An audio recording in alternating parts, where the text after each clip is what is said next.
many of you do not know that I was actually in an accident recently.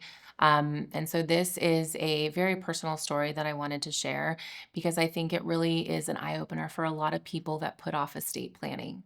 So I was on a scuba diving trip with my husband, and we were in a little island north of Sicily in Italy. Um, After just finishing our dives, I got on my Vespa to go back to our hotel.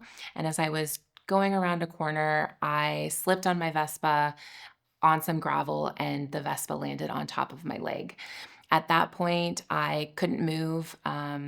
We had an ambulance that came to help me, and it was a very little town on the side of a hill. When we got to the hospital had no x-ray machine.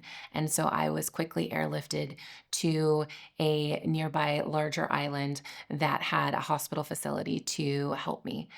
After being in the hospital in Italy for about 9 hours, x rays were taken and it was determined that I needed emergency surgery.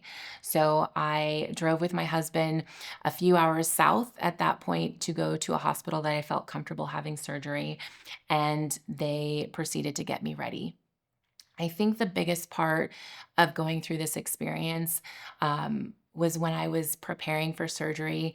I had no time mentally to prepare. And it was in that emergency situation where I was going in for surgery that I'm filling out paperwork, and the question comes up: do you have an advanced healthcare directive? And it hit me that you never know what's going to happen. And surgery is scary. And it's this type of situation that you never want to have to be in because you never know what's going to happen.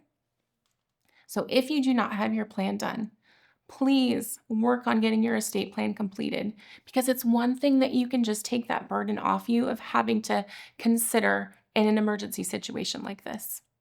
I hope this story helps you and helps you move forward in getting your estate planning completed. Thank you for listening.